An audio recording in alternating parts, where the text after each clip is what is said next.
Well, we got a banger for you tonight. This is great. The 5 years of hard work on this channel, debunking bad information and pushing good information, good leads, and good sources, more fruitful information, debating with debunkers and skeptics, and putting this information out there. We are finally making waves, and this is the proof right here, guys. Check this out. Bam. This is a video from a channel called Project Unity. My buddy Jay over there. Why don't you guys go ahead and check out Project Unity's channel and hit that subscribe button. This is a good video. Would you say that there is sufficient energy within Congress and within the Senate in relation to this subject, or is it still kind of trying to kindle a fire that isn't quite burning yet? I think we need to kindle the fire a little more. I think we need to put pressure on our leaders. And I think we need a leader in the White House who eventually will say, enough is enough. I'm going to come forward with this stuff. Get out of my way. I want to get the information now, and let's get it.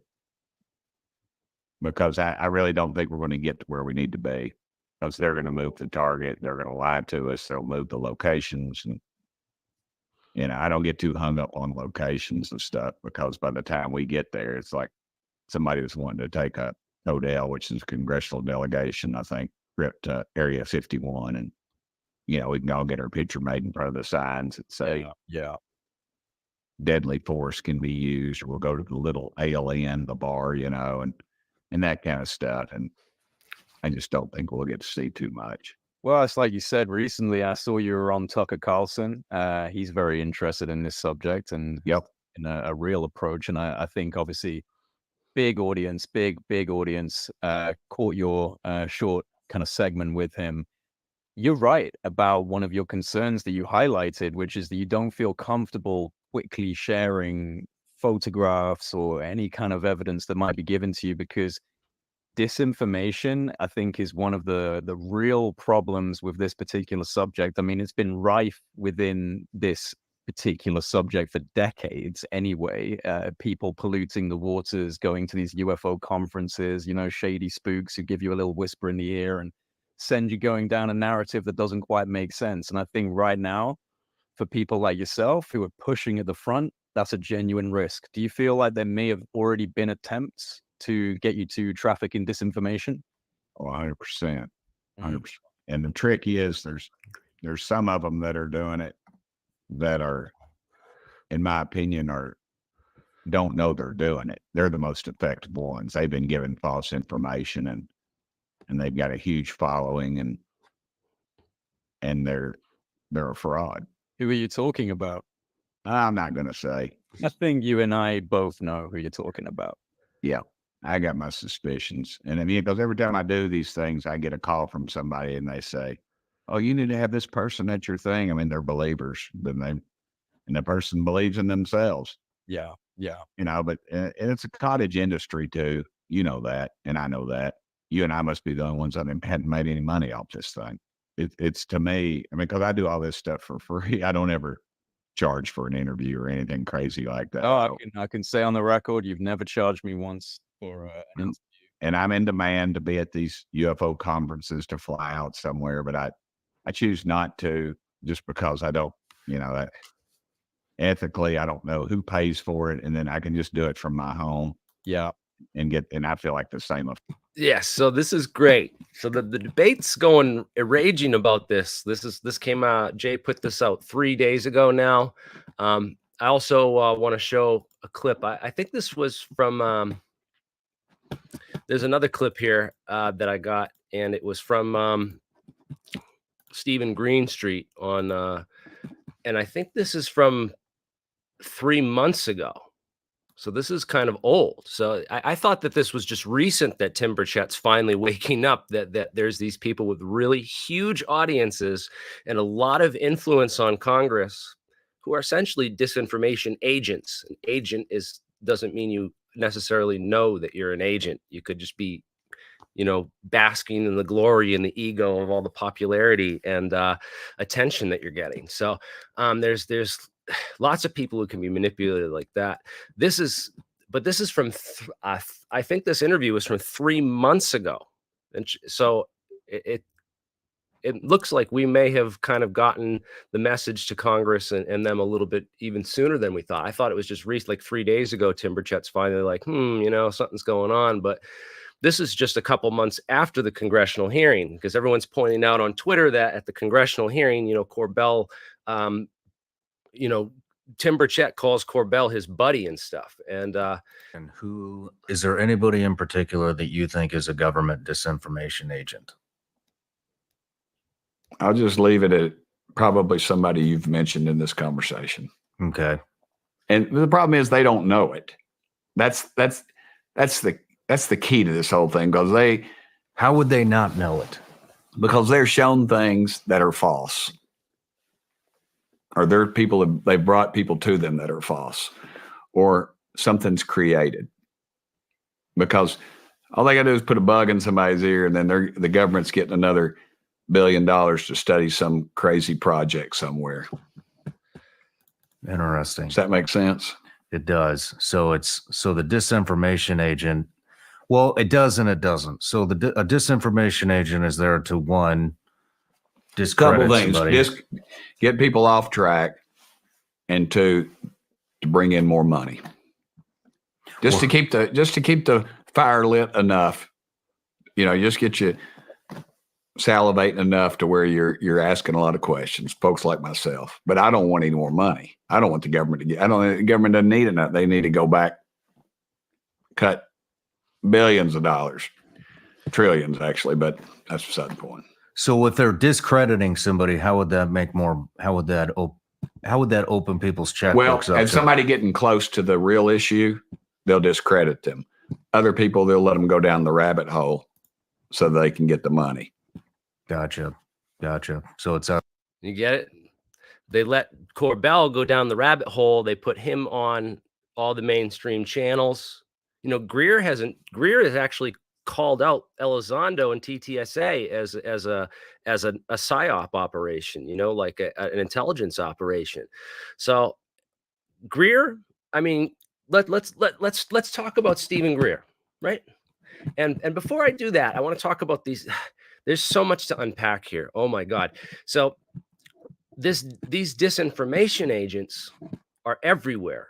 And I want to, there's one guy, it's, here's his Twitter profile. And I want you can go look him up. And this guy messaged me the other day and try to be my friend, acting all nice and friendly. And, hi, Jeremy.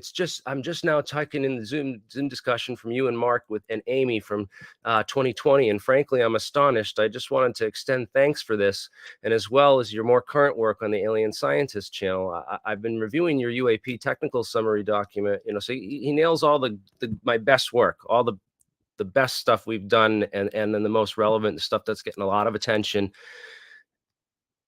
But in his profile, it says this. This is his email, dude. Pete@cia.rocks. What the hell is that, dude? And then he proceeds to tell me that, oh, by the way, that guy that you had on your channel the other night with the scratchy Alex Jones voice, I hate that guy, and don't have him on your channel ever again. And, I'm just saying that to really, really, because I'm looking out for you and I want to help you and improve your channel and make it better and easier for listeners and all this bullshit. And I'm like, dude, Solar Marshall's been like one of my best friends in UFO stuff for like 15 fucking years, dude. I've known this dude. I've met him personally.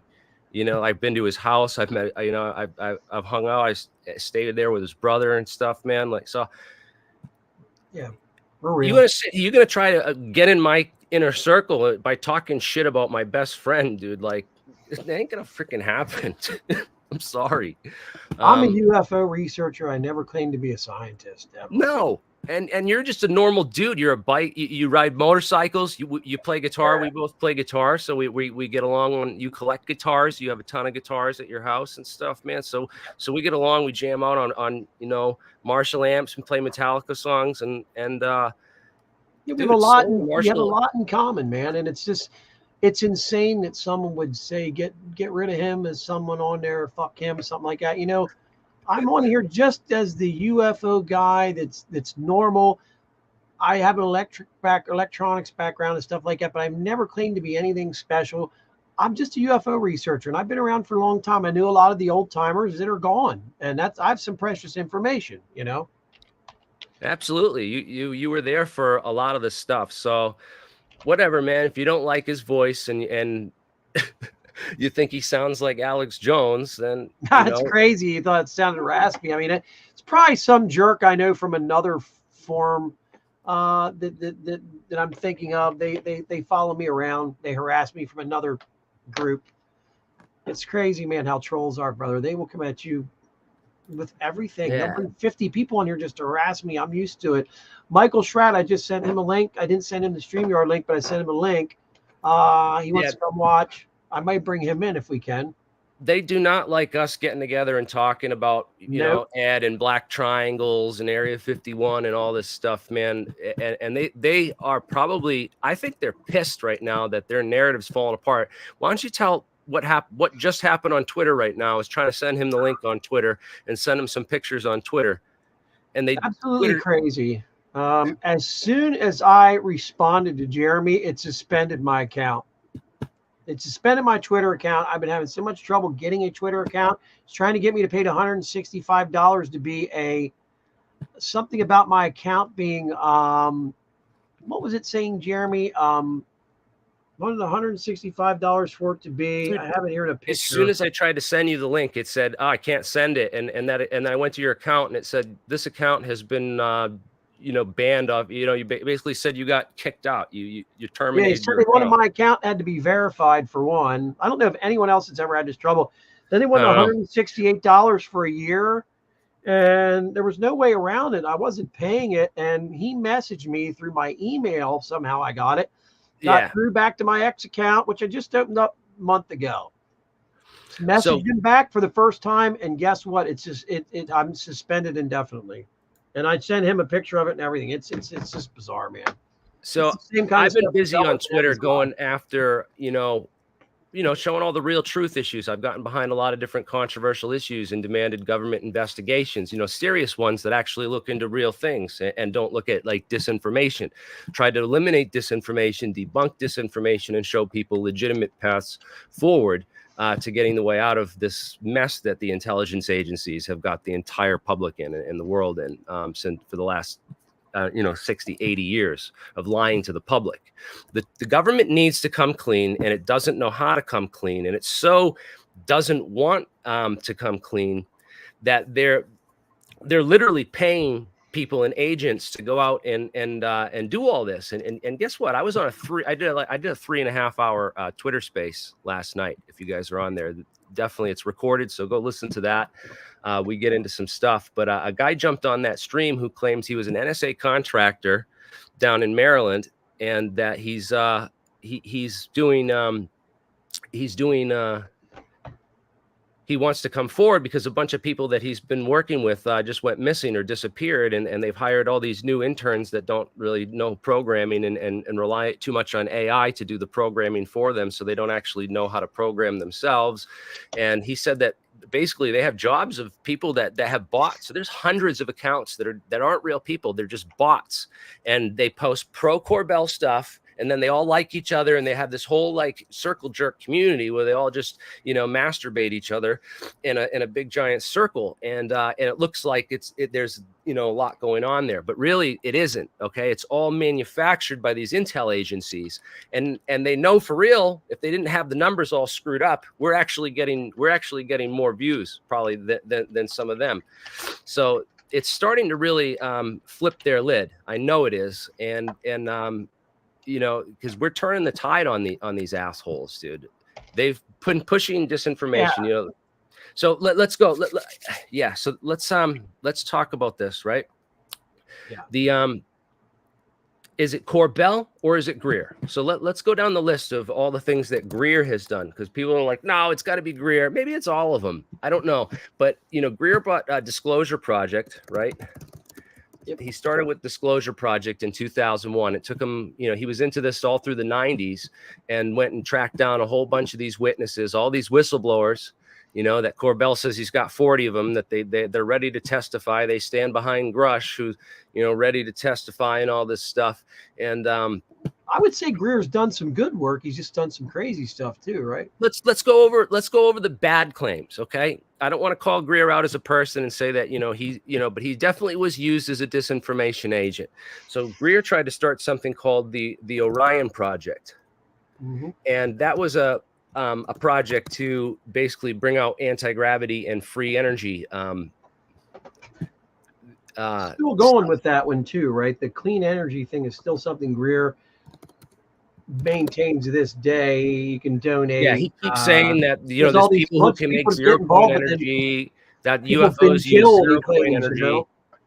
I've always disagreed with it. I've always said it's got to be low energy nuclear reaction, this lattice assisted nuclear reaction or fusion, because that's what the science points to. All the science points to that you can't pull more energy out of the vacuum than you need to put back. You have to. You're talking about what cold borrow it from the vacuum, but you have to put it back into the vacuum. Are you talking about cold fusion, basically? Yeah, cold fusion. It was covered up in the 80s with Pons and Fleischmann, and then a number of scientists at BYU were trying to bring that out and stuff. So they covered it up with the media covered it up in Caltech and MIT. Caltech and MIT like tag teamed cold fusion and made it synonymous with pseudoscience and junk science, which is just a shame. If you want to learn more about cold fusion, you can go to coldfusionnow.org. And I've been covering this since 2011. I went to MIT and covered the IAP course put on by Dr. Peter Hagelstein and Micheal Schratt. And then in 2014, I went to the ICCF International Conference on Cold Fusion and film that. So you can go to the archive here on coldfusionnow.org and you can find tons of lectures, all the videos, the transcripts and everything, and you'll see. It says Jeremy Riss right here of Alienscientist. Boom. See, I'm mentioned there for helping put this all together. So we've got tons of great educational scientific, deep science resources on all the cold fusion stuff for people that want to dig into that. And it's, this is again now 10 years old. So this is what I was doing 10 years ago. Well, Corbell was still working on his first UFO film. But let's talk back about Stephen Greer. So he's been wrong he said that he thinks that they figured it out in the 1950s, right? He thinks we figured out anti-gravity in the 1950s. I say, I don't know if that's true, because we've done a lot of research into pretty much all the anti-gravity projects, all the secret college, the operations of everything that was going on in the 1950s. And I don't really see any evidence that we cracked it. At least not back then. I don't even think we've cracked it now, because, it just. Micheal Schratt would be perfect for this, and he's in the crowd right now. I gave Michael, I gave you the StreamYard link. Please come in. Check your email, brother. Please Solar come Marshall in, is me. I'd like to ask you about that, because they got you to say that on Jesse Ventura. They had Michael on Jesse Ventura. That is right. Yeah, and he said, and I want to know more about that. After we're done talking about Greer, so let's get our Greer discussion over first. They work together. I understand that. He can't talk about Greer. I get it. They have a contract with each other. Yeah, he can't. Yeah, that's fine. But I'm not talking anything bad about Mr. Greer. I'm just saying he's a kind country doctor. He's not a scientist, so he doesn't understand the science very well. Maybe got duped. I know he got duped by Tom Bearden and a bunch of those other quacks. Yeah, I guess what we want, Michael, you come in and talk about the history of gravity, man, a little bit. You know that so well from the 50s especially, and what I've learned is from you. We know that one video of John Lear's father in there. They're just celebrating like crazy. But Greer doesn't have a huge platform and a huge following. And he really hasn't put out a ton of disinformation. Let's list all the interviewed so many people. It's over 1,000 witnesses. Over 1,000. Oh, no, this is not what I wanted. It's incredible. We took the article down. No, I just want Corbell UFOs. Right. So the one thing I know is if you type in any UFO stuff or on YouTube, the first thing that comes up is all Jeremy Corbell stuff. So he's the main guy, dude. He's like what the Mockingbird media is putting. That's the garbage that they're funneling out to the public, so they can distract everybody. Yeah. And it's kind of interesting that, you know, it's definitely him. I mean, look, did you listen? Tim Burchett's talking. He knows it's Corbell, dude, and that's the funniest thing. I think it's so hilarious. Yeah, it's not. All It's these not. idiots It's on not Twitter Greer. arguing. Yeah, it's Burchett and Corbell. There's all Right. these people saying, "Oh, it's got to be Greer. There's no way." And you got all these people on Twitter, man. You just, you know, oh no, Joe Murgia and you know UFO Joe and all those the people that fell for TTSA, that they fall for every single UFO hoax. They buy into it 100%. Every single thing that comes across, they have no skepticism whatsoever, and then they're skeptical of the people that actually have skepticism. That's the like mind-blowing part, is like, you can't have any skepticism. One of the things is Greer talks about Lockheed Martin and all the other military contractors and states it like it is. They've been working on this gravity problem for so many years. When you put trillions of dollars into something, you're going to get something back out. The opposite is Jeremy Corbell and George Knapp maintain this all has to be aliens. There's no way that we have any TR3B or anything that can, you know, that can be anti-gravity or manipulate gravity or manipulate whatever. You want to manipulate your, what's the one thing that Ed used to talk about? The TR3B used to manipulate the, it's the magnetic flux field, right? You call it the MFD, the magnetic field disruptor. Yeah, the magnetic field disruptor. They will never ever admit to our government or our contractors ever being able to do anything. It's always aliens. Yes. Yes. Always aliens. And that's the Richard Doty narrative. Yeah. That's the disinfo narrative. That's right. And Greer is at least on it with the information about contractors, mainly Lockheed seems being the main ones that I can see that are way ahead on this stuff, man. And you know what? Nobody in this entire field is free. Everybody's cut their teeth on disinformation once or twice. There's so much of it. It's so prevalent. Oh, hey, look who just joined us. No way. Now the dream team is back together. What's Holy up, buddy? Look at this. Long time no see, man. How's Can the you believe Black it? Project been treating you, huh? How's the Black World, you know? Good to see you guys. Michael, let me tell you something. When you want to talk about a researcher, you're talking about like, we're like down here, like Micheal Schratt's like up through my roof and like up into space. He's like way beyond, goes way beyond. I was kidding around the other night, just saying how far beyond he goes. And I wasn't even joking. It's very serious the way you should see what he does when we go researching, man. It's up in the morning, first thing. We go to where we're at and we start going through everything, trying to find anything interesting, and bam, he's Xeroxing it. He's Xeroxing it. He's Xeroxing it. It's we got to get road trippers back in business, huh? yes. Yes. UFO road trip will happen again. Right. It almost happened today because I almost got laid off, but I didn't. So I want to go to Ohio. I want to visit Wright-Patterson Air Force Base. Okay. And I want to visit Battelle. And I want to visit Wright State University and that tunnel complex that was underneath it. And I want to see if we can take a concrete core sample. Okay. So What while an we're at honor, it, Michael. we have to stop at Edwards North Base Complex, and we have to stop at Edwards. Let's see, MacDill Air Force Base, of course, the Blue Room. You know, all the places where we need to go. So, Michael, explain to everybody. Not many people know this. You can definitely get some views out of this. Michael has a page. I think it's the Blue Room Media.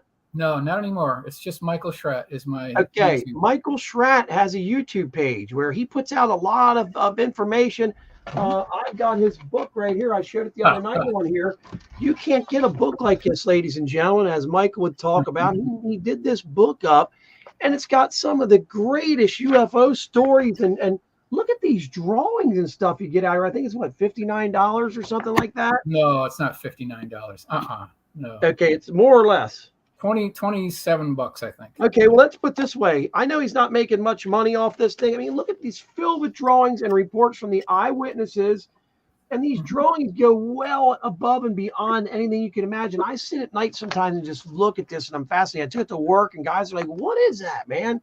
Are you into UFOs?" Yeah, I'm like, "You're Mike's an darn right." I mean, incredible look artist, at it. man. Beast This on is AutoCAD. Michael. Look up Micheal Schratt on YouTube. He's got his own page. Please subscribe to him. It's excellent, man. He puts out material, what, every other day? You got something going out now at this point? Well, certainly every Monday for sure. Yes. Yeah, it's great. And again, he goes over all these cases, man. These cases are fantastic. Right there is one of my favorite. The Falcon Lake with man, what was his name? He was Polish. Stephen Micheal. Yeah, Stephen Micheal. The Stephen Micheal case is incredible. This was on Unsolved Mysteries, and this is one of the ones that really got me into UFOs. I learned about this in the early 80s. I was a child, and Stephen Micheal saw a perfect UFO land up in British Columbia, Canada, and he was out. He was hunting gems. Back in the day, he used to actually take a pick rock out and hunt gems. And you're so good. Yeah, back in the day, you're so good, brother. You're so good. The thing actually rotated, and it had like an opening there, and he looked in it, and it looked like gel and all kinds of weird stuff inside of the thing. It was incredible looking, and it blew these holes out, this grid pattern right onto his chest, and up until the time he died, that grill pattern was still there. Dan, I see the passion in your eyes. I see the fire. I see it, brother. It's back, man. It's back, man. Ladies and gentlemen. That's great. It's because you're on, Michael. Let's change. You guys want to go over? You guys want to go over Eddie Laxon? You want to go over Eddie? Yeah, Laxon? let's do the Eddie Laxon case. You want to talk about gravity research, man? Listen to this. This is great. Let's try it here. Talk about an exclusive, folks. Doesn't get any better small than fries, this. guys. You know I'm small fries. I'm pumped. You people are gonna love this, man. Wait till you see what Michael does. Let's see here. I'm gonna. That's what I can do. I can bring people like Schratt on here. Jeremy might be way smarter than me. I got connections. No. I'm gonna present. I'm gonna present. Okay, guys. Present, my brother. Present. All right. Those drawings, everybody. And we're doing so. I mean, I like the UFO stuff. I've always been an interest of mine and stuff. And but my channel's been like a lot more dealing with the science lately. And there's a lot of like, I'm starting to get like a lot of real big scientists checking out the work that we're doing at APEC and some of the people that we're having on. So, it's cool if they're interested in this, then check it out. Yeah, let's bounce it back and forth a little bit. Go ahead, Michael. Are you guys seeing this full screen? Oh yeah. Okay, you got it. Okay. All right. So the bottom line here, gentlemen, because we're all on the same page here. I'm looking at these cases just like you guys are, and I'm looking at what the witnesses are telling us and what they're describing. Okay, this goes back to the 40s and 50s, long before Apollo 11. And what these witnesses are describing is tubes, pipes, cylinders, prongs, protrusions, spires with balls at the end of them. And I'm talking about 20 cases and more. That's what the witnesses are telling us. And my thought is, this cannot be haphazard. There's got to be a reason for every single characteristic on these craft. It can't be by accident. They didn't just slap this stuff on here. There's a reason for all of this. So my logic here was to let's see if we can look at high voltage electrical equipment and make a parallel correlation to what the witnesses are telling us here. So I started looking at Wimshurst generators. I started looking at Tesla coils. I started looking at Van de Graaff generators, and I'm thinking, okay, can we see any components here that are also being seen on UFOs according to the witnesses? So listen to what the witnesses are telling us here. So if we go to Danielson, Connecticut, November 20th, 1956, primary eyewitness at night saw this about a 25-foot diameter dish-shaped craft sliced in half, so the lower 50% was missing. It had an indented section on the bottom about 24 inches up, and then there were multicolored lights wrapped around the outer circumference of the craft itself. I'm going to blow this thing up here, and we'll get a little bit closer view here. And as you can see, what the primary eyewitness saw was what looked like an inverted Tesla coil with 3 donuts and then black bands separating these 3 donuts. Okay, so let's do a view in here. This is what the witnesses are telling us. Now, take a look at the bottom understructure. It's got this hieroglyphic type writing. It looks like Mayan or Inca pottery, something you would see on a Peruvian rug border. That's what the witness had talked about. Now, instead of me just giving you the 22-inch rims on this, let's go to the actual witness sketch. This is her original drawing. I mean, I love it. She did a fantastic job. And you can see on the bottom of these donuts here, this Aztecing, this Mayan pottery-looking inscriptions on there. Now, again, there's got to be a reason for all of this here. So if we do a side-by-side comparison, we're clicking off the boxes here, but we have to see if there's a parallel to the electrical components. Okay, so if you look on the left, now these black bands are coming into view, and then I did a blow-up view on the upper right. So resembled an ancient Arabic language, also looked like the border of a Persian or Oriental rug design, Mayan or Incan pottery. That's what she said here. Okay, so if you look at a Tesla coil with top load, of course, you've got the primary coil, you've got the secondary coil, you've got the top load. And then again, primary coil, secondary coil, the toroid is up on top. And again, another toroid here. And if we look at these Van de Graaff generators that you see at a high school science room, this is virtually identical to what our primary witness described on this craft. I'm just inverting this thing so now we can see this the way that she saw it. And this thing keeps on popping up like these are static electrical discharge spheres that we're seeing according to the witnesses. There's very similar. It's very similar. While we're on that topic, Michael, can I just throw something in real quick? Go ahead. Yes. So this video I saw a couple months ago, but it stuck out to me because it's called The Evolution of Electrical Computers. So they first, tried these, ceramic blocks like this, but then they noticed, this is the breakdown of the magnetic field. So the magnetic field goes like that, and they found that it can still get over this. The electric field can penetrate. So what they did is they made this bridge, and they, nothing standing in our way. Can you feel the attraction? Music off, so I don't get fucking I was hit. gonna say, who was that? It was me. Okay, I was worried it was me. Yeah, it's the music on it. So this is the way that it's like what we were seeing on the craft on the bottom of the craft insulator. That's right. So this is the evolution of them, because this is how they, back in the early 1900s, when Tesla was first powering the grid and everything, they had to develop all this stuff based on the theory of electromagnetism and stuff. So I love how this just breaks down the fields though, and shows it to you about how these things evolved over time. So certainly by the by the 1940s and 50s, they had already. I mean, it probably took from the 1900 to 1950 to get to that point. And again, that case was 56. So right. Do you want to go back to what Michael was saying there? Wait till you see the Eddie Laxon case. It's the best. All right. So we'll go back here. All right. So you guys see this stuff, slideshow from current slide. Okay. So now we're back here. And I started looking at electrical components at substations.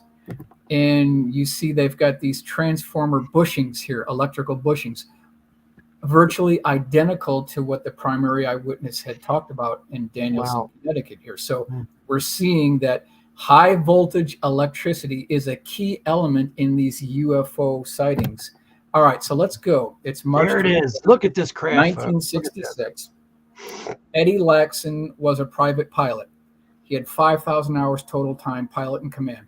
He was also an electrical instructor at Shepherd Air Force Base, and he was driving to work on the morning of March 23rd, 1966. And this is not my case. This is an actual United States Air Force Project Blue Book case. Anyone can verify this. It's actually part of the Project Blue Book files. So he's driving down the road. It's about 5:06 in the morning.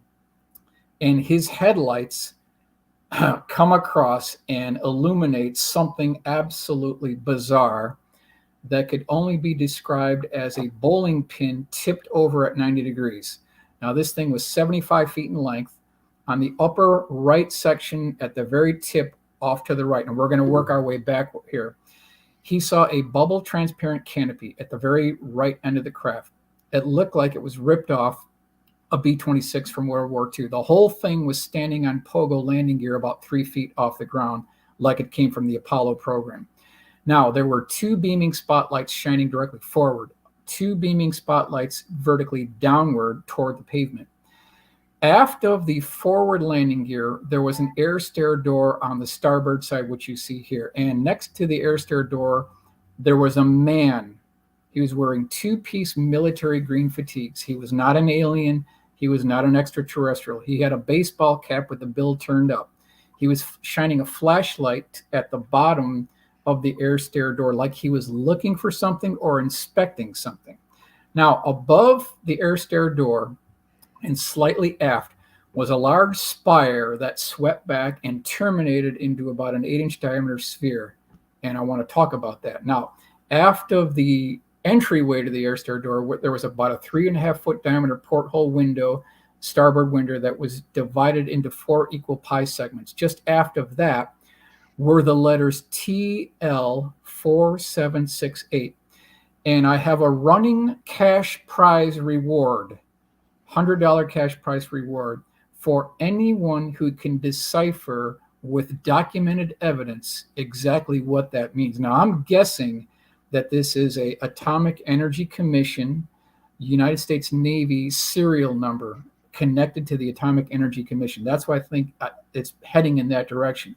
At the very end of this thing were 2 small flight controls that were way too small to be aerodynamically efficient. Now, when Eddie Laxon stopped his car, got out of the vehicle, and then was going back toward the trunk to get his camera, that's when the gentleman with the flashlight noticed that he was being watched by Eddie Laxon. So he scurried up this air stair door. He slammed the door shut. There was a high-pitched drilling noise, which pops up again and again. This whole craft levitated off the ground, sat there for 30 seconds, and then took off like a spark on a grinding wheel and made no sonic boom. And this is in 1966, before Apollo 11, and it's one of ours. It's absolutely one of ours. So is this the discharge sphere that we saw on the Van de Graaff generator, this static electrical discharge sphere? Is that what we're seeing here? Because if you look at these generators and Wimshurst generators, you see the same components. You see these spires with balls at the end of them. It's those are the spark gaps, right. Yeah. The same components are popping up again here. So let's go to his drawing. 75 feet in length, 8 feet tall. You've got the ladder, you've got the TL4768, and again, I've got a $100 cash prize for anyone who can independently verify this with actual documented evidence, what that serial number actually means. Now, if you take a look at his drawing, you can see he ran out of space, right? Because if this is 8 feet tall and the whole thing is 75 feet across, then this is grossly out of scale. The whole thing should be stretched off to the left about another 4 times off to the left. So if you take his original drawing and his dimensions and you clean it up, you end up with this. Now, I also want to mention that he said that he was so close to this man with the military fatigues that if he saw him later that afternoon in town, he'd recognize him. That's how close he was. And this guy was wearing what looked like naval insignias or ranking insignias on his shoulder area. That's something he mentioned as well. All right, senior chief or something. It looks like he's wearing ranking insignias. That's what it looked like to him, to Eddie Laxon. So here's the actual Project Blue Book index card. I'm only going to read the first 2 sentences of the summary here. Observer spotted object parked on highway in front of his car. Observer stopped car and got out to investigate, but as he got close to the object, a man apparently entered the object, and immediately the object began to rise from the ground. Okay, now, here's the newspaper clippings that really drill down here. Houston Post, April 10th, 1966. Laxon, who is familiar with aircraft, said he had no thoughts about the craft being from outer space or even from another country. It's an American piece of machinery, he said. It's nothing foreign. Okay. So here's our man in question here, the Daily Oklahoman, March 1st, 1971. And it says, object sighted, now rude. Okay, because he regretted ever opening up his mouth about this, because he got ridiculed. He got calls at 3 a.m. He got calls from overseas. It got to the point where people were just bullying him about this, and he regretted ever even mentioning it. And if you think about it, it actually adds to the credibility of the case when you hear statements like that. Okay, now back to the same newspaper article. What I saw was definitely not from space. The man was wearing fatigues and had a cap with the bill broken up like Air Force mechanics wear, Laxon said. It had common English letters on it. And so my thought here is we should all consider very carefully the tremendous implications about what that means, because if this is in 1966 and this is a true case, then what was all this for? We already had the technology to travel into space without solid rockets, without liquid rockets, 7,500,000 pounds of static thrust, and and the multiple Saturn engines here. Why was all this necessary? All these pumps and valves and turbo pumps and single point failures. When you look at this as a whole, it's a lash up. It's gone the way of the dodo bird. I mean, is really all of this necessary? According to what Eddie Laxon saw, it's not necessary. It's a great case. And my favorite for sure. We have a lot of people with labs that play around with Van de Graaff generators and Wilmhurst machines and high voltage electric stuff. So I haven't seen anyone fly away yet. But why do you think that the Congress, like Tim Burchett's obviously realizes now that he's been misled by these individuals with huge followings in the UFO community that have really distracted the public with just numerous case after case. I mean, there's very few things that he's put forward that have been legit, like very few. I can't even name any, to be honest with you. I stopped listening to him after I give people 3 strikes, and once they bomb 3 times in a row, it's like, no, you're out, dude. Like, I don't give you another chance. So with Corbell, I mean, man, why? And Tim Burchett got access to your information, Michael. If Tim Burchett could have instead seen these Project Blue Book cases, I mean, you're not making this up. This is documented U.S. Air Force case from 1966. If we could have put that evidence in front of the congressional hearings, because honestly, we haven't had a congressional hearing since, the 1960s. And most of that stuff was classified and buried deep in the archives back in the 60s. And now it's come out through researchers like you who have gone through and copied the documents and stuff. This shouldn't have. We pretended to the entire public in America that ufology just started last year or a couple of years ago, and we've hit the reset button on all this stuff, and nobody knows has any sense of continuity or what's going on, and they're all just like, "What if we told you it's aliens?" Well, Michael, here's what I wanted to say. What if you're Tim Burchett and you just could drive down this road of ufology, which, my God, there's a road every inch. Okay, there really is. And you just come across this and you happen to type in UFO in Google. Imagine what goes through your mind. I mean, we've been at this 25, 30 years, guys, longer. And, I learn something new all the time. Well, if you get really bored, you can go to NICAP.org and click on every year to your heart's desire, like 1947 and 1952. You'll be there all rainy Sunday afternoon, reading case upon case about military pilots interacting with these craft, trying to intercept them, going over radar ranges. It's all in the NICAP reports. In fact, 52 is even larger than 47. Wow. I was going to say, Michael, do you want to talk at all about when you think the history of gravity research came to an end? I know you and me believe it's in the 50s. We believe it's in the 50s because it goes black after a certain point. They talk about it. They talk about gravity.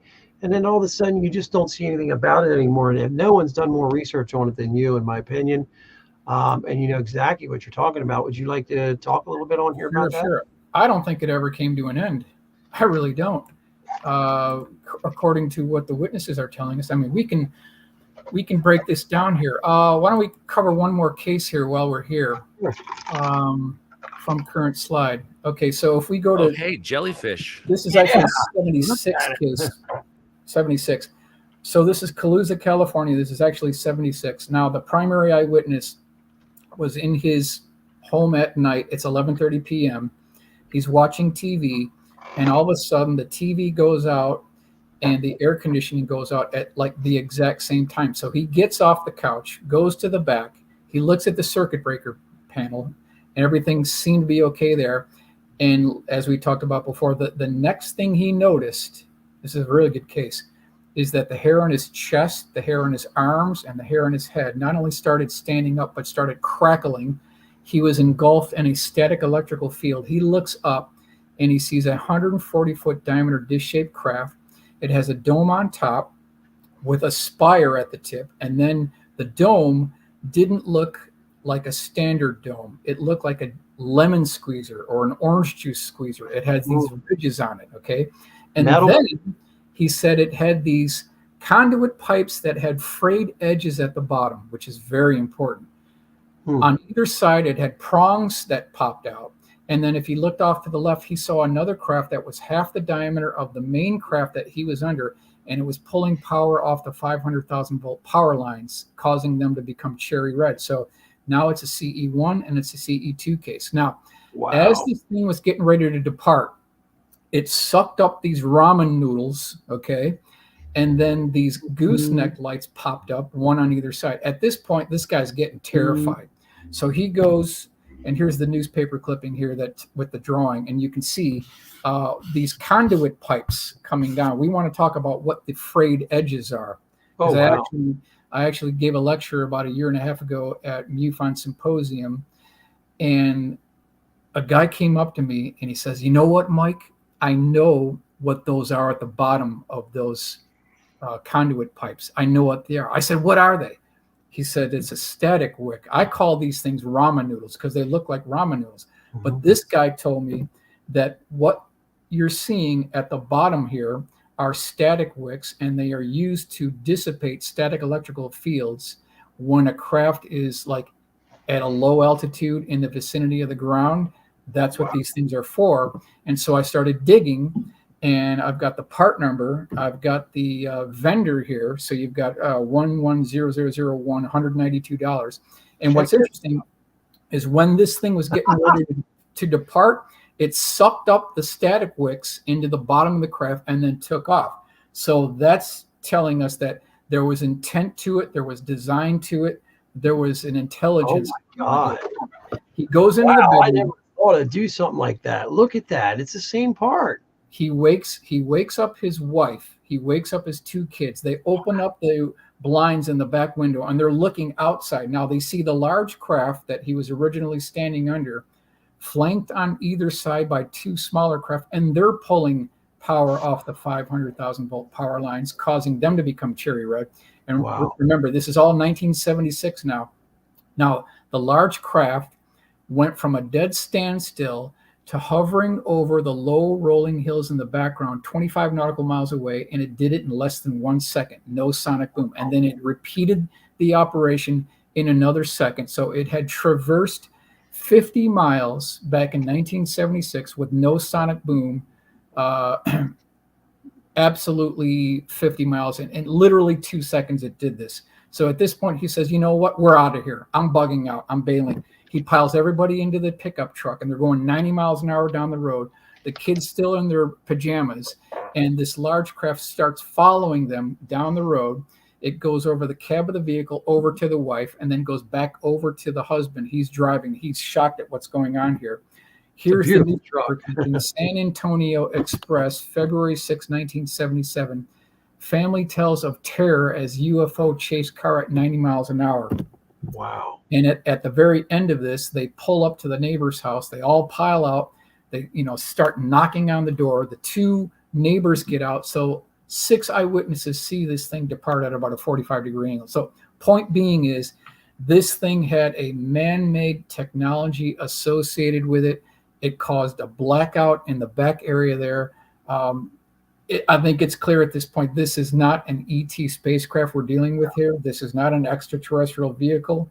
They don't need static wicks. They don't need any of that. We're looking at a man-made technology here. That's exactly what the witnesses are. In Santa Ana, California, yet, right? Palooza, California, Okay, 1976. what portion of California would that be located That's in? upper northern California, Right. south of Redding. I'm wondering, once again, is it close to the 35th parallel? We know it's close to Groom Lake. We know it's close to everything that's everything out there. It's close to Edwards. Edwards runs Groom Lake. I would think it would come out of one of those places, one of the two.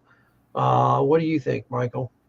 Well, it doesn't necessarily have to be there, but again, we could be looking at something that could be far away. I mean, you could be something like Fort Hood, Texas, at Gray Army Airfield. They have an underground facility there, so it could be any number of places.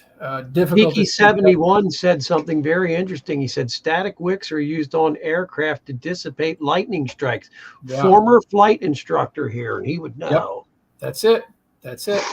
You know, and I mean, we could go through all these, but these prongs and these protrusions, they just keep popping up. They keep. Well, Michael, up. go over the Tic Tac real quick that was in Pennsylvania in 1967. All right, it's over the river, right well, by the naval base. Check this out, everybody. This is the original Tic Tac story. Let's go here. We can't talk about UFOs unless we talk about this, right? From current slide. Okay, so what you were talking about, Jeremy, is exactly correct. They're trying to make anything prior to 2004 disappear. And they're rebranding UFOs as UAP and trying to make every one of these historical cases go away. I'm not going to let that happen. You're not going to let that happen. And a lot of people who have come and gone long before us, they're not going to let that happen because their legacy continues on here. What do you think Stanton is rolling in his grave right now? Not. You know he is. You know he is. So if we look at the high definition footage of the FA-18 Hornet, and they don't talk about this all that much, but if we take it back to Wycombe, Pennsylvania, March 1967, I dug this out of the Clarksville, West Virginia library. You guys were there, so you know what I'm talking about here. And what the witnesses are telling us here is, in this case, they saw 6 booms with spheres at the end of them. This is almost identical to what Eddie Laxon had talked about. This is a year earlier. And so if we do a AutoCAD rendering, a SolidWorks drawing, you end up with this. And then she said that it had riveted seams. So this is like a boiler with rivets on it, and then prongs and protrusions with these balls at the end of them. It's looking very man-made. It's looking very mechanical. Here's the SolidWorks drawing, just to give an idea of what this thing looked like. And so here we've got an illustration of what the high def footage looked like. And it has very similar prongs and protrusions sticking out of that as well. So if we do a side-by-side comparison, you can see how they've gotten rid of the rivets, but they're probably using a protrusion. They're using a seamless composite construction, and we're looking at a blue on blue situation here where we have our own American fighter pilots chasing after our own deep black programs, and they're not read into the programs. That appears to be what's going on here. Yeah, that's awesome. Yeah, I would say so too. You know, it just seems like I fiddled around with the idea that it was laser projection technology, like a spoofing, you know, because that's what T.D. Barnes said when I asked T.D. Barnes what he thought of the Tic Tac and everything in an interview with him. Barnes, you know, the former projects manager at Area 51, Yep. you know, Right. worked out there for like 20 years doing all kinds of CIA projects there. He thought that it was our spoofing technologies. Oh, they were spoofed, you know, and you know, maybe there's some. So if there's a project like that, it's something that's not at Area 51 and that he doesn't even know about.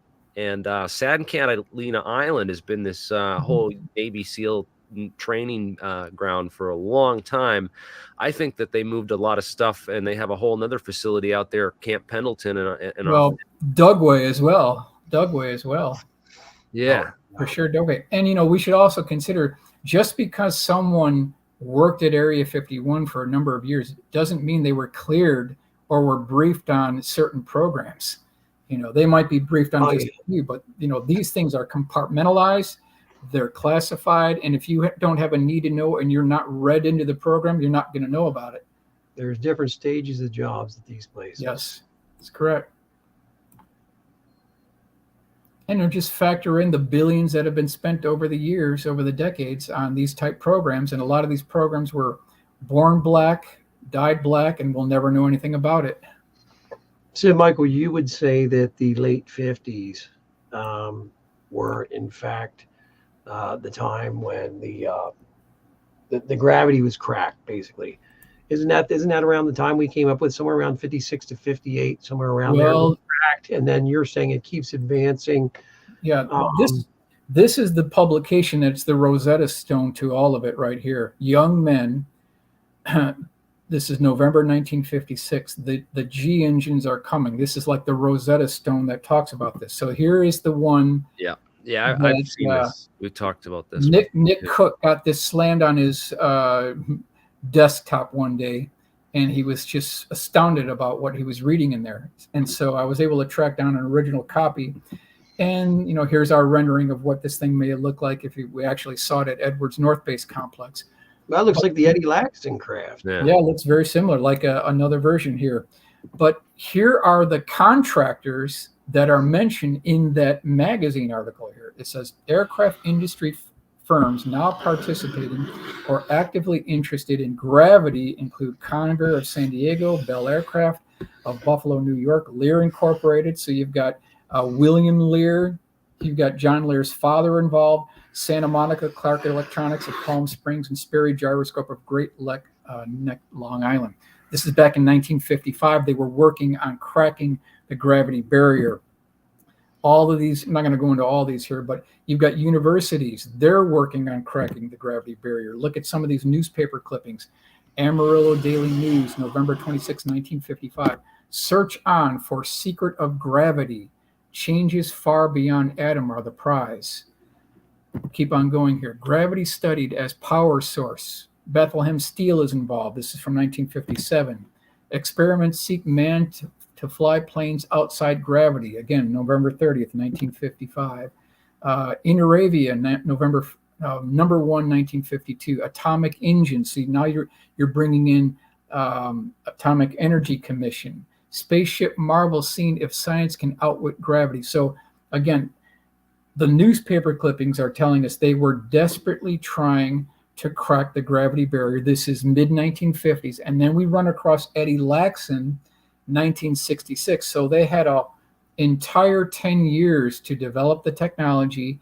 And then if you look at the AEC, the Air Force, and the United States Navy, they spent almost $1 billion by 1961. So I think they got something for their money. Yeah. Yep. Trillions of dollars are put in. What do you get out? Trillions of dollars, yes. In fact, this whole quest of cracking the gravity barrier was actually ranked higher than the Manhattan Project. Yeah. Oh, I believe it. Yeah. Bigger endeavor than the Manhattan Project was. Well, that means there's a lot of people out there that are keeping their mouths shut. That's right. I mean, no, yeah, there were. These people didn't talk for years. I mean, Richard Feynman attended that 1957 anti-gravity conference at the secret college there at Chapel Hill, and he was like one of the top physicists on the Manhattan Project. He invented like all the math. He did all the math and calculations. He had the highest clearance on that project. In fact, like he helped Los Alamos improve its security tenfold by he cracked every single safe when he was working at Los Alamos. I mean, this guy knew everything. And so Richard Feynman, I mean, for him to have been involved and never talked about it, and then he was all against UFOs throughout the 70s and 80s, and this is nonsense, you know. And now it makes a lot more sense, you know. You I just wish that he had done, you know, hadn't. I mean, well, the thing is, Richard Feynman felt so bad about having helped make the atomic weapons. He was like, it messed with his head, because, he's like, he just wants to do good physics, and he never intended for it to be used to, kill massive numbers of people and stuff. So he was real psychologically messed up about that.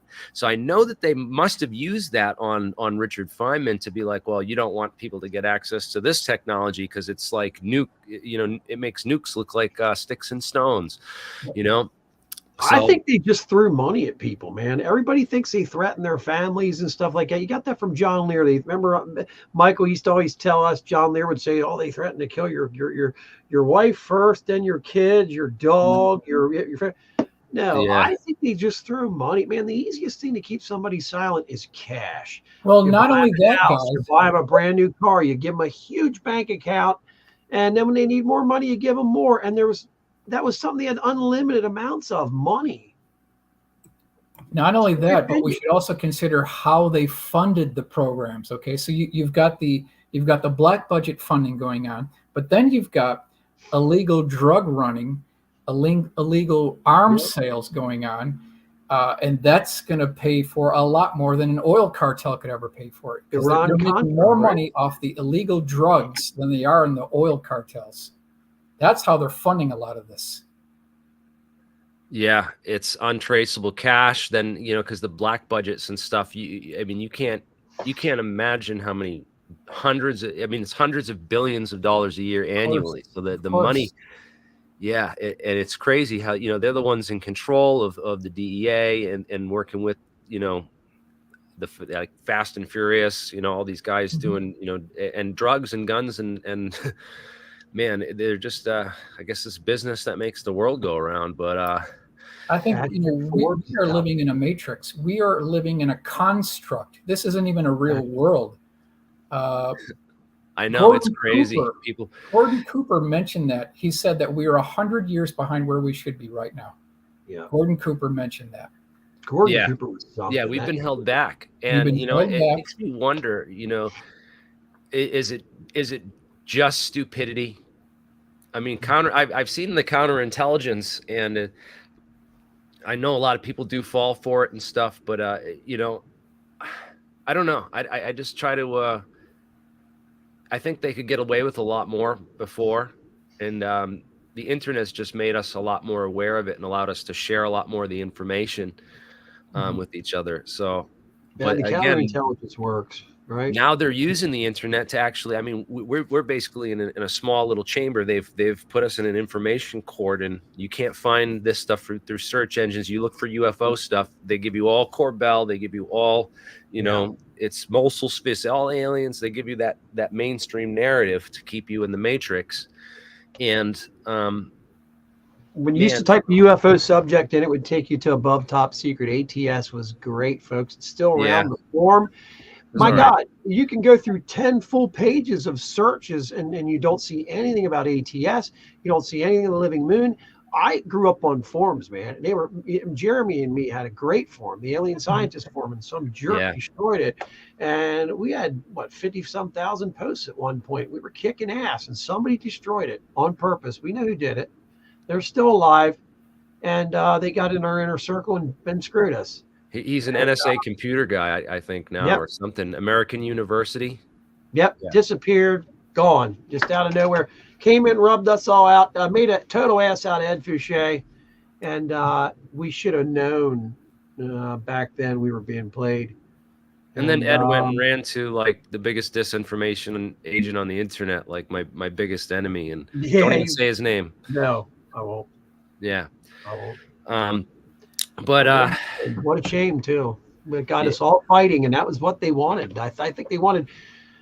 You talk about useful idiots. Sometimes someone can be used, and they'll never know it. And I think that's kind of what they're saying about forenames. Forenames could possibly be being used and not knowing it. Useful idiots, the term they use out there. I've probably been a useful idiot already. Jeremy's probably been a useful idiot already. We just don't know it. We don't know. We always talked about. We did. I did know it. There's a couple things that I think we were used on. Like I don't know about the whole TR3B thing anymore. because remember, we were all into that with Ed and telling us it was this, you know, this TR3B, and then I found all this stuff on the TR3A, and it was related to the B2, like the predecessor for the B2 and all that stuff, and all the drone technology. We found that Black Manta video from the old Teledyne Ryan archive from the San Diego Air and Space Museum that it had been up for like. That's what Ed talked about, Teledyne Ryan, man. That was he said that TR stood for Teledyne Ryan. He told us that privately. In tactical reconnaissance, yeah. Yeah, so that was kind of. I feel like I don't know if that was, you know, disinformation, because man, I just haven't seen. We've done so much investigation into that TR3B, and you know. Yeah, but here's the thing, man. Micheal Schratt has reports and has some of the most incredible drawings and stuff like that of groups of people that have seen these things flying around. And once again, you see the pipes, tubes, and cylinders under the craft, which indicates to us it's man-made. We see crafts that are almost identical to what Ed described. You have lights in each corner. TR3B. The thickness of the craft is about 25 to 30% of the length. It always seems to be. I had a really good picture of the damn thing one time that was taken from the space station, and I don't know where that is anymore. I had another really good picture of it taken from oh damn, what was that aircraft? Ed gave me the picture of it. I shouldn't even say that. And I took pictures of the picture, which made it a digital rendering of it. And it's on another computer somewhere, which got whacked. I got to get the computer revived. You should see that picture. I've shown it to a few people who are like, man, I think that's real. And it's in the sky.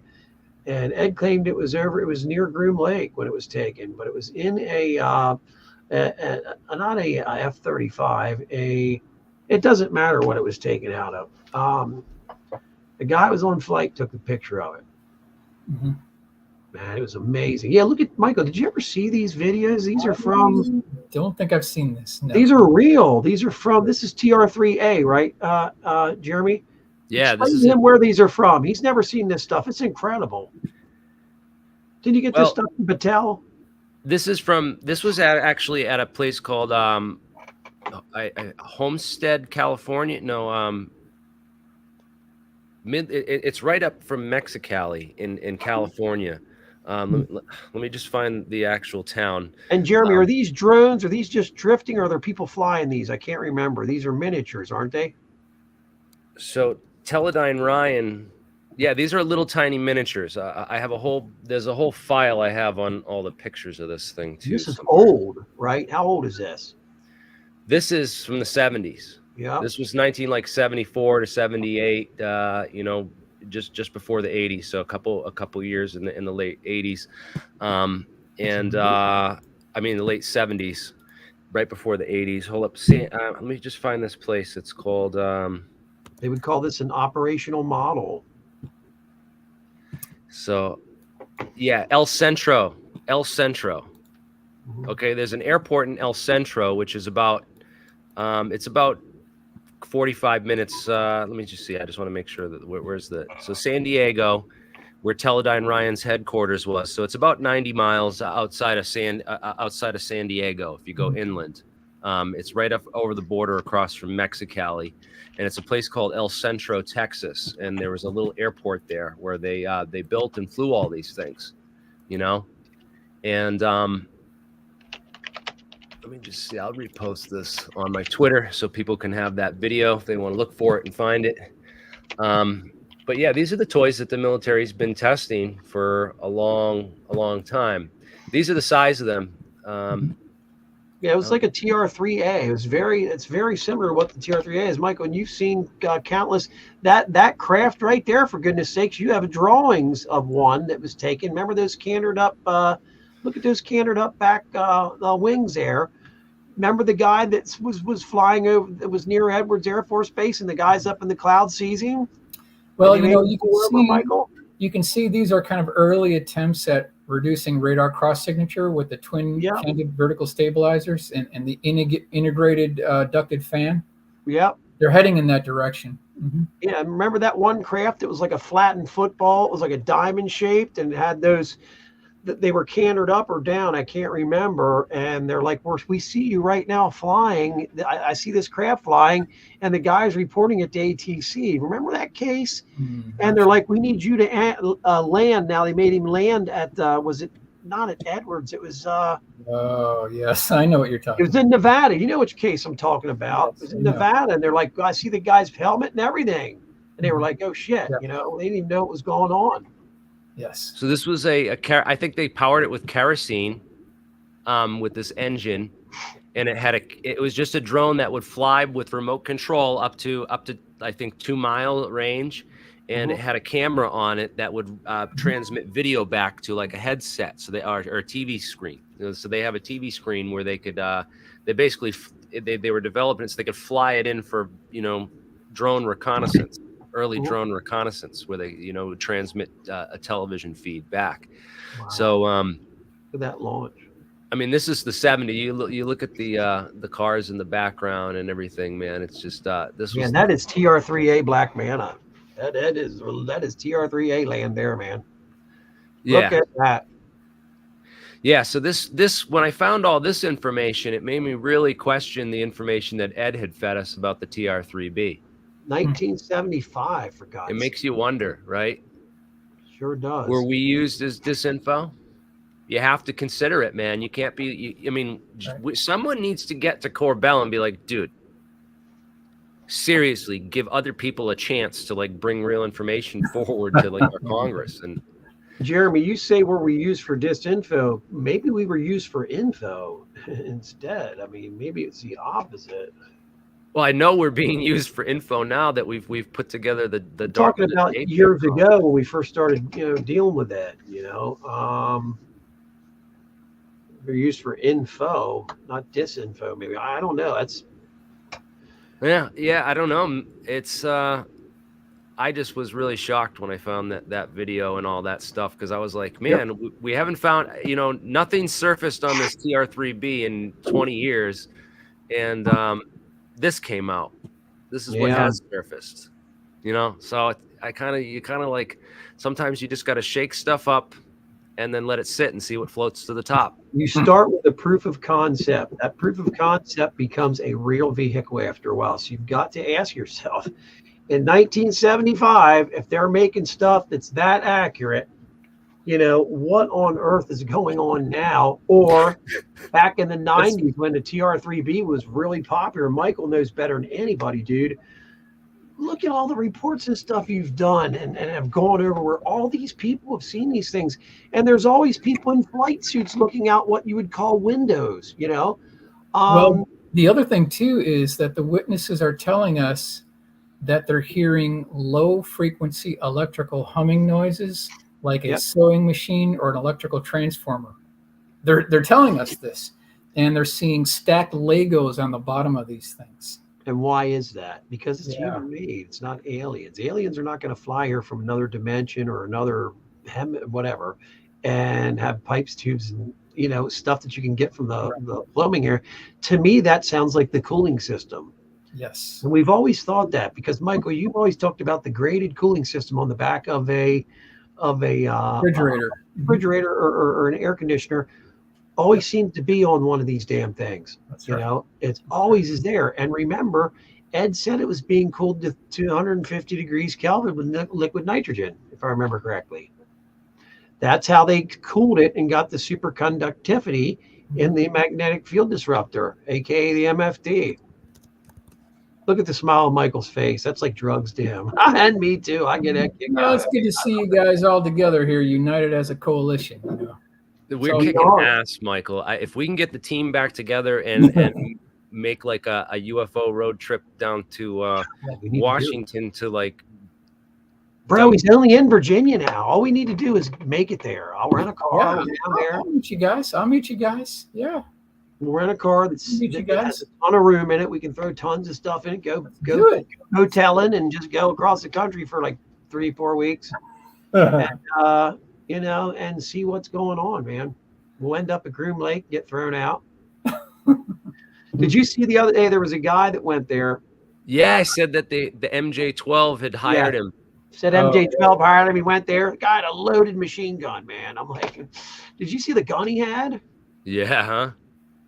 You know, I never thought about it. You could be catfished to go to Area 51 if you believe in it well enough. I mean, I used to Imagine talk to that, Dan dude. Burrish. If he told me to show up, I'd go out there. Remember, Mike, I was telling you about when Dan Burrish told me when he got on there? I told you about that, Jeremy, a bunch of times when Dan Burrish said, listen, stuck his phone in his pocket, claimed he was at McCarran Airport, and it sounded like you're like, come on, Marcia and Dan, get over here, and you hear this yelling in the background, and it's echoing and stuff. I swear, either the guy had the best sound machine in the world, or I listened to the guy fly a helicopter to Groom Lake. It was very weird, man. I'll bet you he was like And I catfish called through him. Discord or something, man. And I can't stand Discord, so like, I bet you like one of those people on there convinced him that it was real and like come and work out here, man. I could just see it all, dude. That guy was like confused. Yeah, he was definitely He confused. believed that he was hired. He goes, MJ12 hired me, and he said, you guys probably wouldn't know who they are, and it's the guards out at Groom Lake. Wow. And it's funny, the guards now just wear a scarf around their face, and the police videos show who they are and everything now, because everything's about having a camera on, and you can see the whole damn thing, man. It's like, wow, man, what is going on?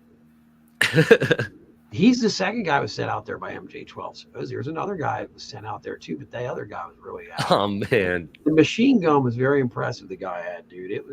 They were like, look at this damn gun. They took that away from him until he got off the property, and then I think they made him go get it back to the sheriffs or something like that. I forget what the deal was, man. It had a clip in it like this long, man. It was, dude. He said MJ12 hired him, and imagine if we showed up out there and we're like, yeah, we were hired by John Lear, told us to come out here. He's still alive. He's living in Argentina. As I say Argentina, or somebody says a big hug from Argentina. Okay, cool. Big hug from Argentina, Michael. Okay. I want to see if I can find that video and show it. Go ahead, show it to everybody. It's great. By the way, everybody's out there. Just wanted to say something. We got 300 people watching, only 6 thumbs up. Come on, man.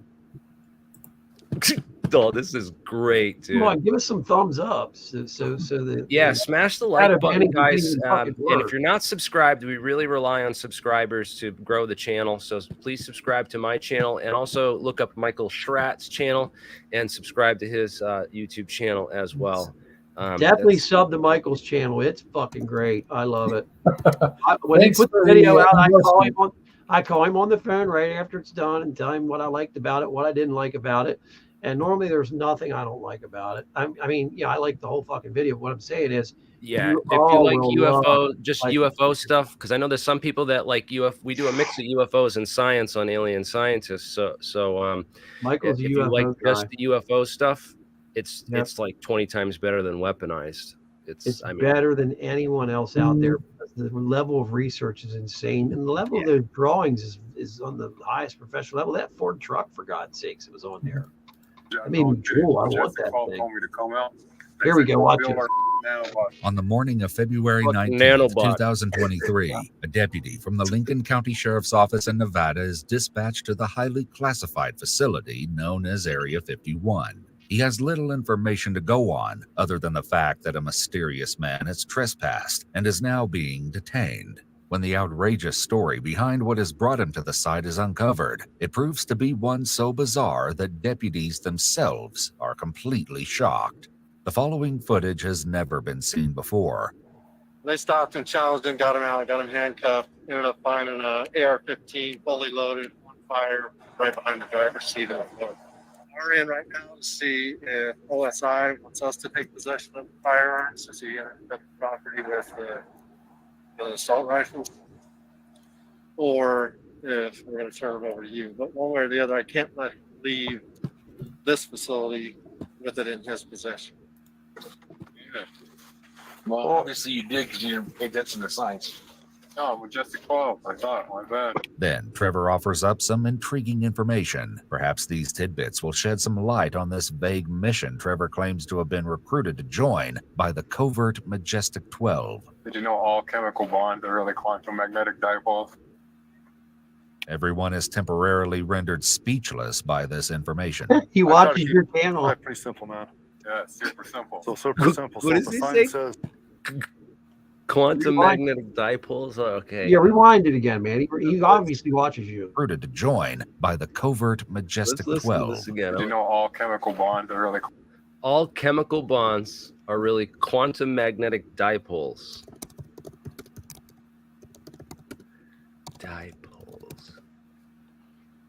Okay. Yeah, you mean just like two magnets stuck to each other? Or, a magnetic dipole is just a magnet with a north and a south end. Oh, he starts to explain it more. He explains how it's all connected. Planets are interconnected. dipole. Everyone is temporarily rendered speechless by this information. I try to keep life pretty simple, man. Yeah, it's super simple. So super simple. So if the sign says, I can see this sign right there. Oh yeah, I forgot. Super secret. They're super secret final close. At this point, the deputy trudges up the road to observe the signs for himself. As expected, they're hard to miss. Do you know the route to get to Cedar City? You said you had a hotel room in Alamo, though, right? Yeah, super simple. Can't get more simple than that. All the atoms in this thing, they're all connected by magnetic dipoles. But steel has like 8, water has like 4, 8 dipoles in one atom. That's why steel is so hard to break apart. That's why water falls apart like nothing. Because it's only got like 2 or 3. Then Trevor finally confides in them. The whole purpose behind his long-distance trek to the facility is revealed. They told me, I'm not kidding, Majestic 12 told me to come out. They said, come build our nanobots for us. And then I get out here, and then there's nobody out here. He looks so down. He's like, man, I thought I knew so much about nanobots and chemistry. Yeah, it's a little more complicated than that. But that's fine. I'm not going to give people a chemistry lesson here. He's probably watching the channel right now. He's probably in the chat. Are you in the chat, dude? In the dipoles? Dude, I wonder if this guy has ever watched Alienscientist before, but we don't talk about any of that stuff either. So that's not He's not even nervous, bro. If I had those federal agents around me out in the middle of nowhere where they could just kill me and bury me out there somewhere near Joshua Tree, I'd be nervous. It's not a suit. Yeah, I'd be nervous as hell too. There's more for sending. It's just to get a little tiny electric, just to get a machine inside your brain to send you electric impulses to control you. That's its only purpose. It's not going to be a suit like Iron Man or some dumb shit. They never searched his truck or anything. Like the route, do you know? Yeah, I think they searched his truck, but that was all like. I don't know. I think they asked if he had any firearms. He's like, here, I got an AR-15. The thing had the biggest clip you could imagine in there. It's fucking semi. Did they show it? I want to see auto. I think it's full auto too. Weren't they bitching about it being fully automatic or something at one point? But it doesn't matter there. They don't show the rifle, do they? I think they keep taking it. I think they were going to take it, and then when they realized he was leaving, they gave it back to him. We'll FOIA the police department and get it. Is that it? Drawn to the premises and the fact that he stated he may return, it seems that the Oh yeah, that's a nice gun. I didn't see the clip though.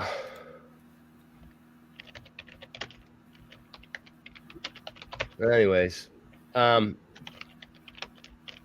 cool. They let him out of handcuffs and stuff, but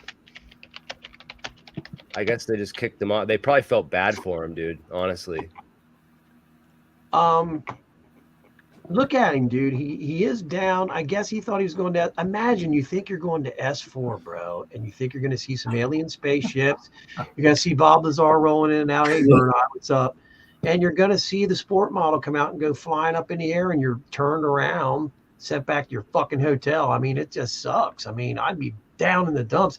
I remember when I completely believed that S4 was real, 100%. Michael, you did. Jeremy, you did. Michael did work with Dan Burish and stuff like that. And I used to dream about S4. And my background right now, my computer is an incredible picture of Papoose Dry Lake Bed taken by, what's that guy's name that flew over that I know? Gabe Zeifman, yeah. Gabe Zeifman took those great pictures of it. I made that my background and my my computer's out. I just love the thought of Papoose Lake having a base out there, but unfortunately, we all cry about it not being there. I want it there more than anything. I don't want that story to be false. I want whacking, to be isn't it? true. I don't know if it's a new contractor out there. Man, I just imagine this guy was staying at the inn out there and like told to drive out here and everything, man. It's like, Do you think a friend pranked him or something? You know, he's got to be into UFOs. They didn't mention what his name was, did they? They kept that private because we could look him up quick. Is this where they keep the aliens? That's good. Yeah, dude. Let's go check it out. They didn't even find him. Typically, he went over the line too, right? Yes, he's beyond the line, right? Yeah. Back there's the line. He went over it. I think that's why they came and grabbed him. They're not allowed to just come and grab you unless you go over the line. He looks like he's very calm for someone that it's like he's on Thorazine, for someone that is being dealt with by the feds right now and the sheriff's department.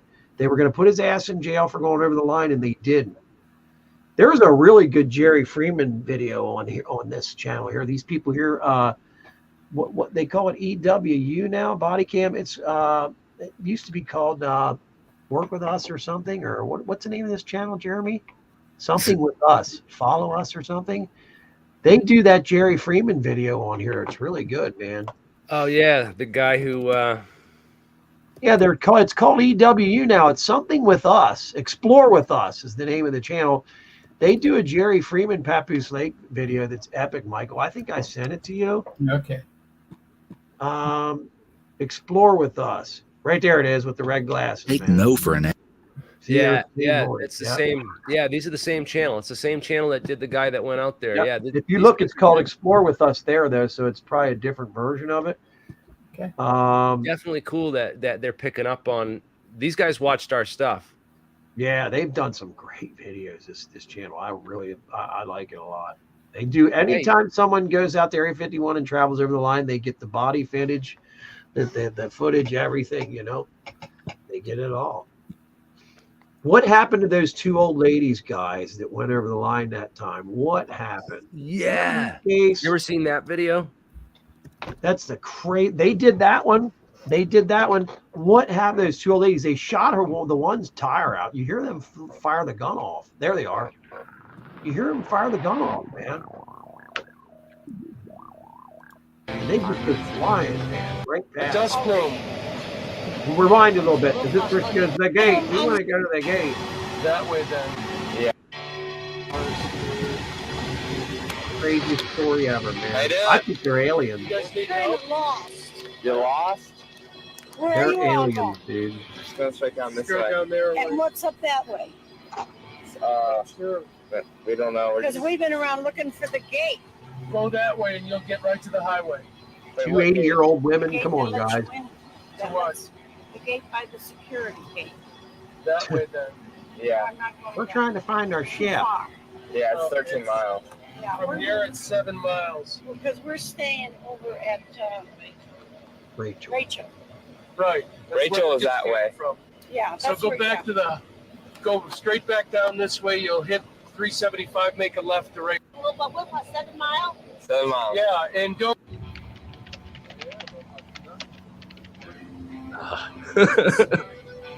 He literally says, "Don't go too far, or they'll get you." And man, watch this. For those of you who have never seen this, this is the most incredible Area 51 video I've ever seen ever. When it comes to going over going past the gate and stuff. Watch this. They don't just go by; they blow right past them.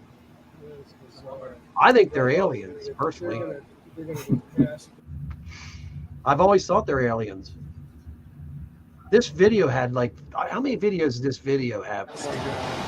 Views. Like 50 million. The new gate. This is great. These ladies are like Thelma and Louise. I think they're aliens. They're going through in a human suit. Did they pass it? Stop. No, I don't think they did. Watch the truck take off after them. They went through. They just went through. They just went through the gate, guys. Oh my god. Oh my god. They are so screwed. I'm turning around and getting out. Truck's coming out.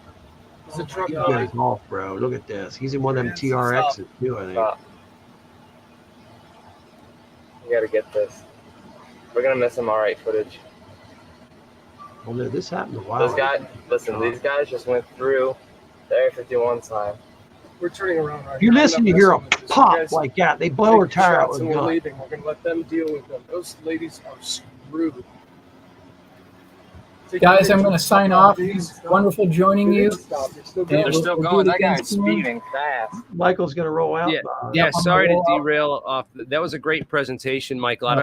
Were you were done, right? We have plenty to do. Just wanted to cover some I'm points. sorry. This was impromptu, by the way. We didn't plan this, so sorry for everyone that it's for the disorganization. So, but we'll definitely get you back on another time, and we should definitely get the team back together and do some more investigations. And we're gonna stuff, man, because we're gonna.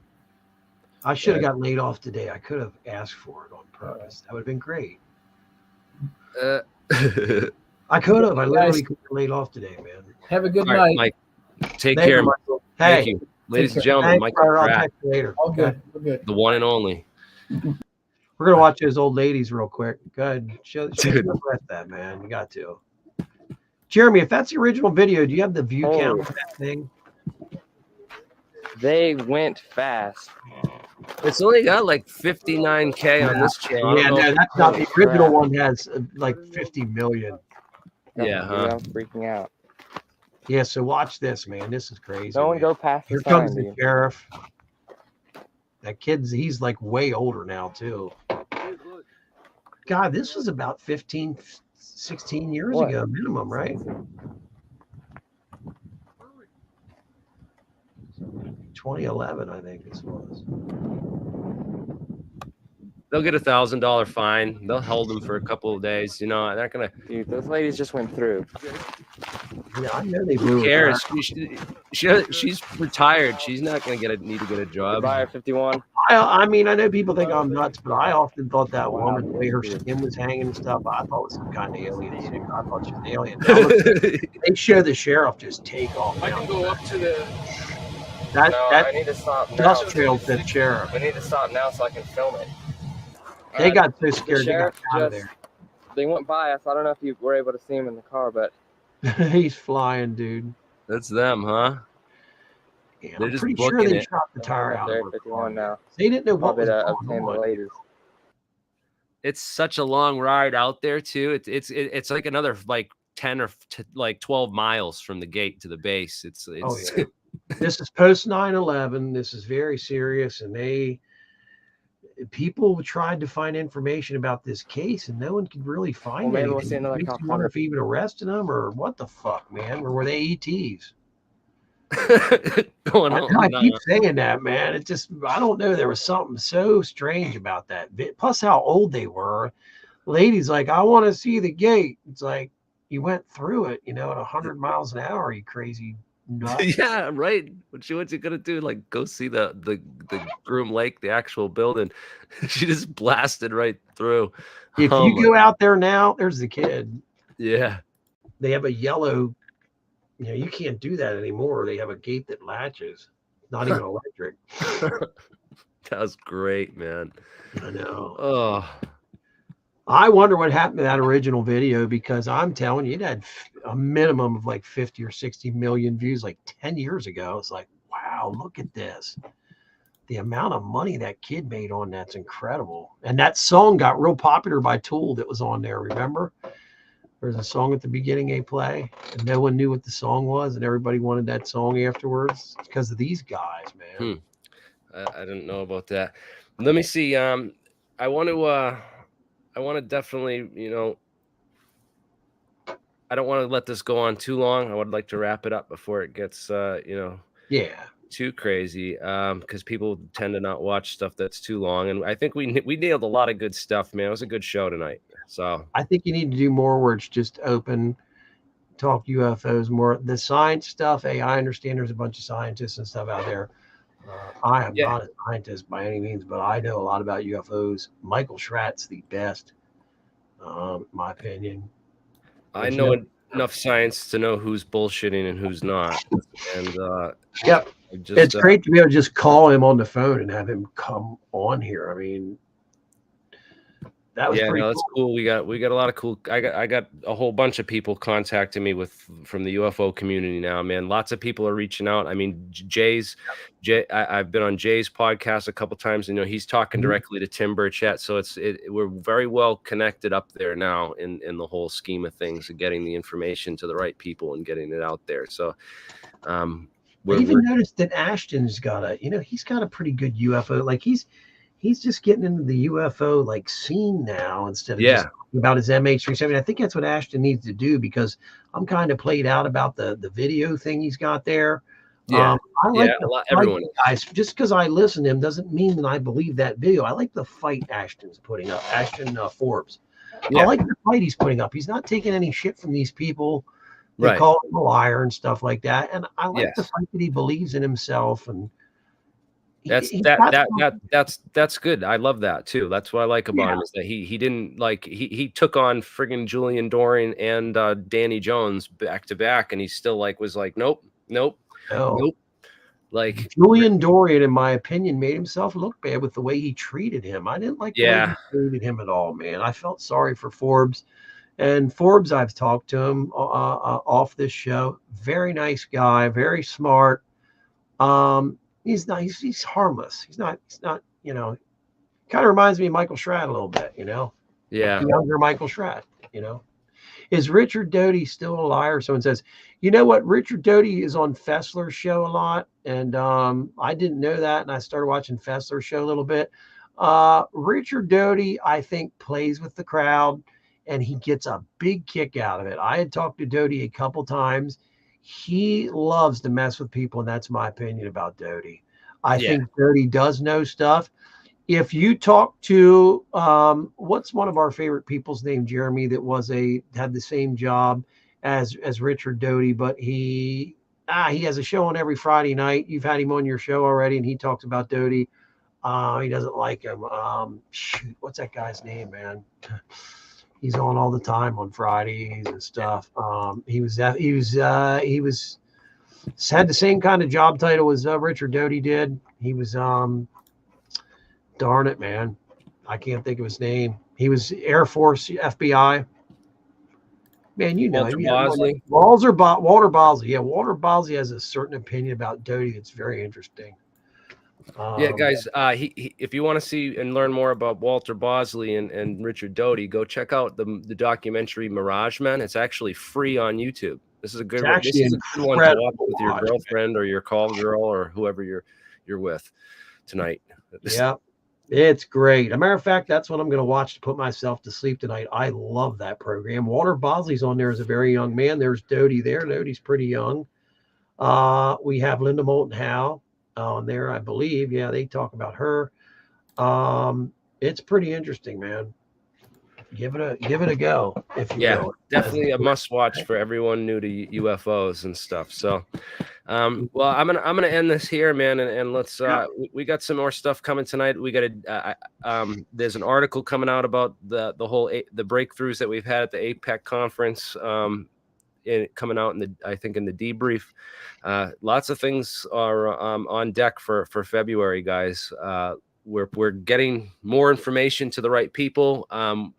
Trying to get an audience with Tim Burchett or maybe some of these other people. We trying to push this ball further down the road and get people like Corbell who have massive followings and just create this massive distraction for the entire public, and they're too egotistical and full of themselves to realize they're being used. It's a shame.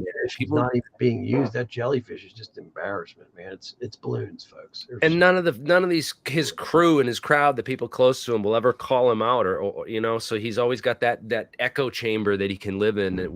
So it's, I don't know. Yeah, it's I wonder if he's some kind of UFO lobbyist or something. I don't know who he'd be working for, but it's almost what it seems to be.